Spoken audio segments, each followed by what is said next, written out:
Szia!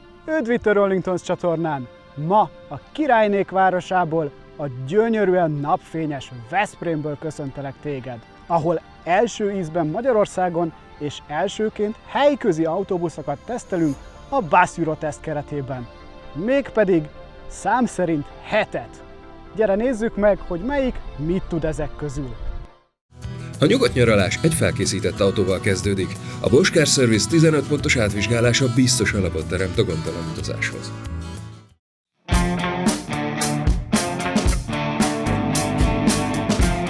Tisztázzuk rögtön az elején, hogy nagyon mást jelent a helyközi busz, attól függően, hogy melyik országban közlekedsz. Franciaországban például nagyon szeretik az iskolabuszokat, így nem ritkák az egyszerűbb ülésekkel rendkívül sűrűn teleszórt gépek. Angliában a kategória lényegében ismeretlen, távolsági buszokkal oldják meg az alacsony padlósokkal nem teljesíthető járatokat. Dániában már csak elektromos buszokat vásárolnak, a német üzemeltetők pedig ismét dízelt rendelnek, mégpedig abban a minutumban, amint elfogy az állami támogatás a villanyosok mögül. Kontinensünk legnépszerűbb helyközi busza e típus, a magyar piacon azonban csak magánkézben találkozhatunk vele. Pedig megfizethető, az európai gyártású részaránya 80% fölötti és utolérhetetlenül sokrétű. A manapság divatos kifejezéssel maxi-midiként jellemzett csöpségektől egészen a háromtengelyesig számtalan kivitelt kínál, mi több, mind alacsony belépésűként, mind normál padlósként rendelhető, ha akarod, még kvázi turista buszt is kérhetsz belőle.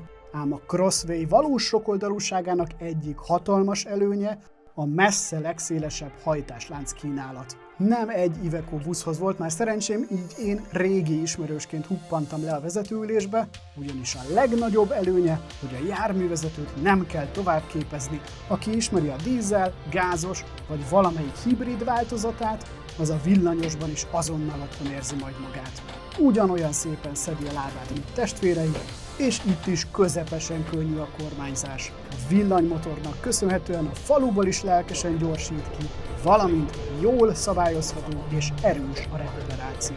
Az akkumulátorokból 2 mindig a farban lapul, és mivel a földgáz üzemű változatból alakították ki a normál padlós elektromost, ezért itt a gáztartályok helyén a tetőben is találunk újra tölthető elemet. Könnyebbség ebben, hogy saját maguk csomagolják az akukat, így azok házát eleve a buszokhoz szabták. A padló alatti tágas csomagtartó elnyeri a nagyvárosban beszerzett vásárfiát, a vastagon párnázott üléseken kényelmes az utazás hazáig, csak arra figyelj, hogy jó hosszú USB kábelt vigyél magaddal, mert a fej feletti panelen találod a töltőcsatlakozót. Mindössze minimális villanyos nyígás, valamint a sima változatokból örökölt hajtott híd mechanikus zaja töri meg a csendet. Összefoglalva, egy meglévő Crossway flottában remekül integrálható, az utasnak a megszokott élményt nyújtja, és az elektromos piacvezetőknél 10-25%-kal olcsóbb. Az idehaza az elmúlt 10 évben eladott teljes méretű buszok több mint fele helyközi, vagyis igencsak fontos itthon ez a jármű kategória. Szép képzavarral élve az elektromos buszok terén az oroszlán az egyik európai nagykutya. Hazánkban a Lion City dízelmotoros és a gázos kivitelei mellett éppen a tesztnek otthont adó városban dolgoznak villanyos variánsai. Világos az utastér, sok a leszállásjelző, a tender előírásoknak megfelelően jóformán csak előrenéző üléseket találunk, és még hátul is 1,9 métert meghaladó a belmagasság. A kifelé nyíló lengőtolóajtót azért rakják bele mindig a tesztbuszaikba, hogy megmutassák, ilyet is kínálnak, és az elektromos működtetés jóvoltából rendkívül gyorsan nyílik, csukódik. De 70-nél ez már nem szigetel megfelelően, így bizony hangosan zúg a szél. A lakott területen kívül elérhető sebességeknél már valós veszélyt jelent a busz felborulása, így a 2-es járműosztályban kötelező a megfelelő menekülőnyílások kialakítása. Ezt a tetőn lakó akkumulátorok fönt nem teszik lehetővé, Ezért kapott színházi süllyesztőt az első ajtóhoz és a második ajtóval szembeni platformba. Ez most az egész iparág egyik legmodernebb vezetői környezete, az egyetlen komoly kritikája a digitális tükörrendszer, ami megrekedt a 2018-as bemutatása technikai szintjén. Az ismerős környezet ellenére itt azért kell a típusoktatást, mert ha csak ész nélkül lepadlózod a menetpedált, akkor nem történik semmi. A rekuperációs kar pedig bitangerős lassításra képes, így érdemes a Brake-Matic rendszerrel is tisztában lenni. A típus egyetlen komoly kompromisszuma, hogy ebben az egyméretben létezik, sem a hossz, sem a tengelyek száma tekintetében nem kínál másik opciót. Viszont immár a saját gyártásból származó új akkugenerációval szerelték fel, ezeket már most az eredetüket bizonyító útlevéllel szállítják ki, pedig csak jövő év elejétől válik majd kötelezővé a lepapírozásuk. Az új NMC elemek nagyobb energiasűrűséget, kisebb tömeget és fokozott biztonságot ígérnek, akár 15 év élettartam mellett. Röviden, az első ajtó mögötti villámos díszítésről jól azonosítható E-oroszlán remekül továbbviszi a díjnyertes városi busz előnyeit, a falu vége táblán túlra is. Naponta nagyságrendileg 1,5-1,9 millióan utaznak a Volán járatain, helyközi buszok mozgatják a magyarországi lakosok egy jó részét a kisebb és nagyobb településeink között, iskolába vagy munkába menet minden nap. Eleve iskolabusznak készült a típus, főként a francia ajkú piacokon komázzák ezt a kialakítást. A maximális mennyiségű akkuval specifikálták, így egy az álló utasok megengedett száma. A belső magasság a folyosón mindenhol legalább 2 méter, és nem hiányzik a kerekesszék emelő sem. Van fautánzatú padló, függönyök, olvasólámpák és finom üléskárpit. De összességében nem az a színvonal, amit ma elvárnánk kialakítás, műszerfali anyagok és minőségérzet terén. Mára csupán 10%-kal drágább Iveco is egy érezhetően egészen más korszakot képvisel. Ám a műszaki alapokra szerencsére ez nem igaz. Folyt a központi motor, CETEF az első független felfüggesztés, a hajtott híd a Mercedes-Benz-től érkezik, az LFP akku pedig a CATL-től. Nincs energiatároló a tetőn, csak a motortérben és a második tengely előtt a lépcső mellett lapulnak, valamint a csomagtartóban rabolnak még el helyet.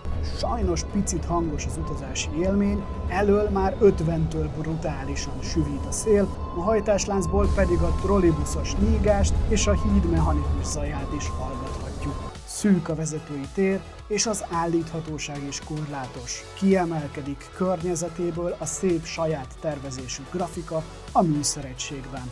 A középkonzolt nem fordították feléd, így például esélytelen, hogy egy gyors pillantással leolvasd a hátra lévő vezetési idődet. Viszont a kormányosnak remek élményt nyújt, jól gyorsul és szépen kanyarodik az alacsony tömegközéppont jóvoltából. TLDR sajnos az nem elég, ha csak a vezető érzi jól magát a buszon, miközben mindenki másnak fapados élményt nyújt. Az akkumulátorok jelentős költsége miatt az elektromos korban inkább érződik ez olcsó megoldásnak, mint sem gazdaságos alternatívának. A hazai népesség 30%-a Budapesten és akörül lakik, így az elővárosi buszok is megkerülhetetlenek.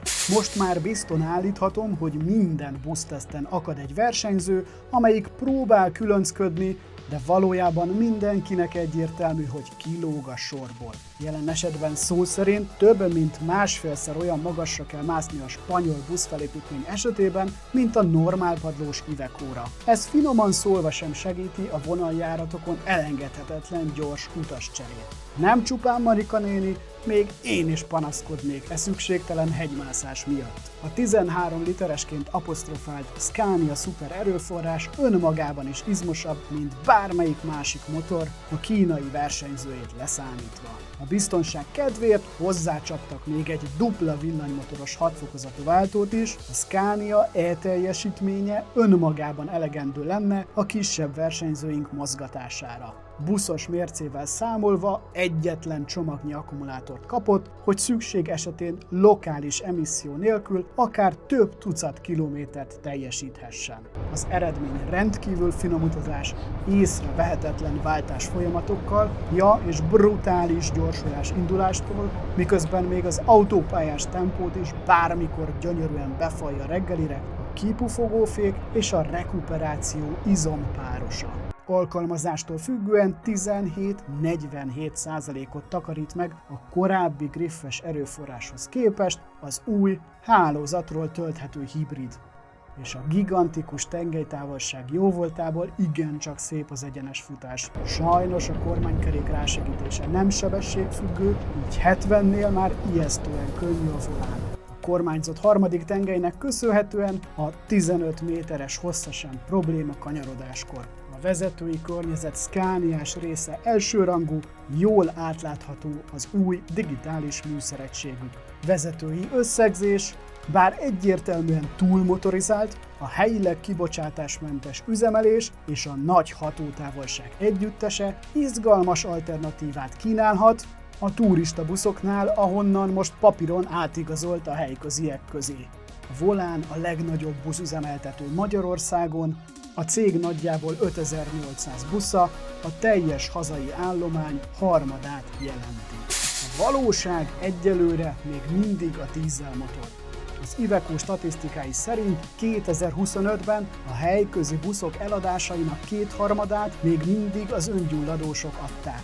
A több méretben elérhető alacsony belépésű típus jelentős mértékben a cégcsoporton belüli alkatrészekből és komponensekből építkezik, az árát ez, illetve a törökországi gyártás szorítja lefelé.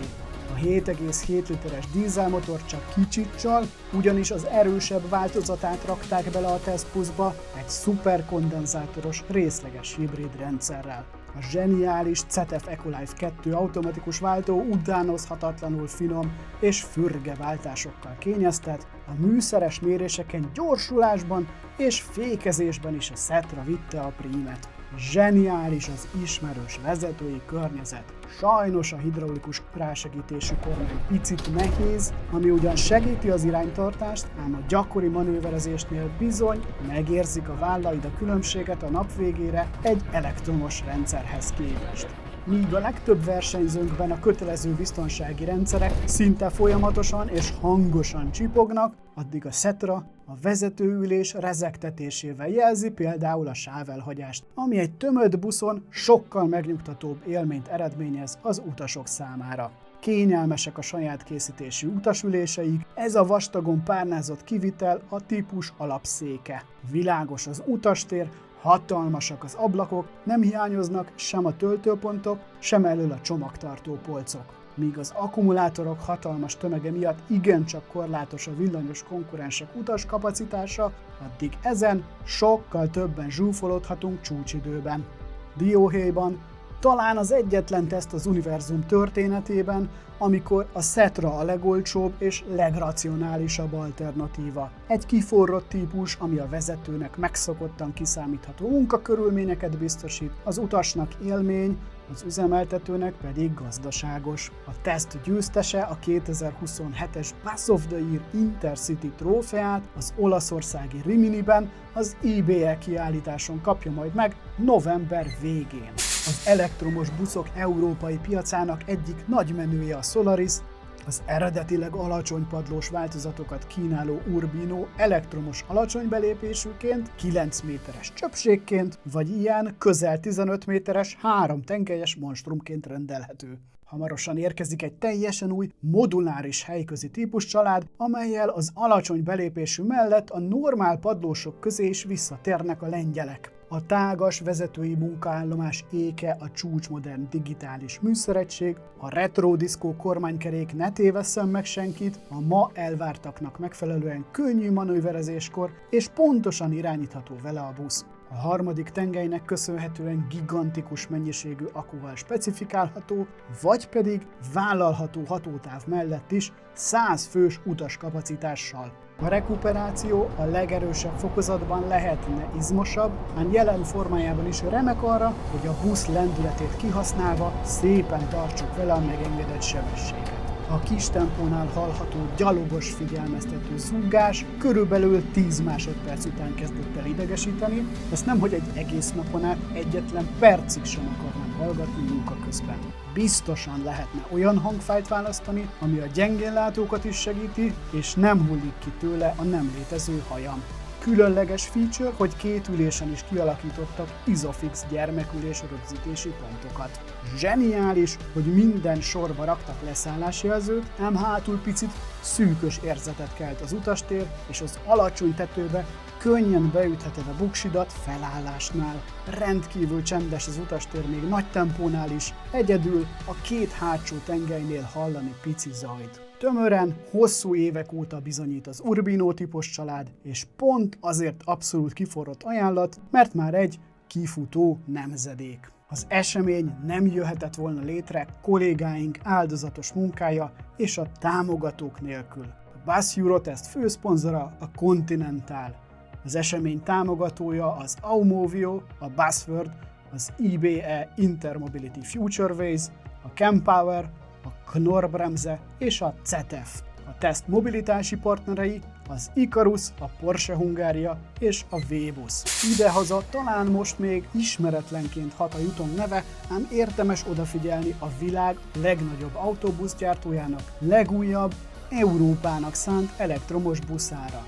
Igényesek az anyagok a vezető körül és az utastérben egyaránt. A tavalyi teszten láttunk ennél szerényebb ülésekkel berendezett turista buszt, így bizton állíthatom, hogy ezek az ülések egy hétvégi külön járaton is simán megállják a helyüket.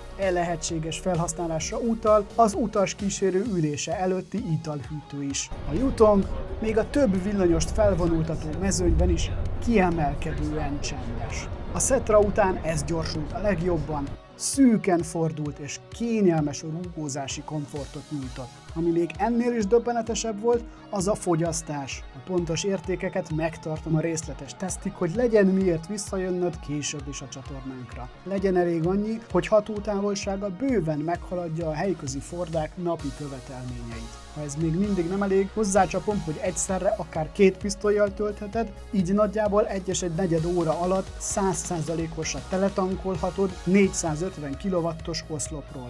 Nos, jelentem, most már akad az MAN-nél modernebb vezetői környezet. Tessék megnézni ezt a 3 képernyőből álló műszerfalat, amelyen ügyesen megtartották a legfontosabb funkciókhoz a fizikai gondokat. Persze, egy csomó mindenben ott a fejlődési lehetőség itt is, a pneumatikus ajtók vonaljáratra picit lassan működnek, a középső képernyő tele teljesen irreleváns funkciókkal, a körkörös kamerarendszer halszemoptikájának képe használhatatlan néhány nézetben. Zanzásítva, csúcsmodern busz, amely a tradicionális gyártók szívében félelmet keltően jó minőségű és gazdag felszereltségű kínai személyautókat idézi minden porcikájában. Ha nem akarsz vagy nem tudsz buszok nélkül maradni az eredmény hirdetésig, akkor iratkozz fel csatornánkra, nyomd meg a csengőt, és akkor a következő videóinkról, a 7 résztvevő részletes kivesézéséről és a teszthéttel kapcsolatos további részletekről sem maradsz le. A nyugodt nyaralás egy felkészített autóval kezdődik. A Bosch Car Service 15 pontos átvizsgálása biztos alapot teremt a gondtalan utazáshoz.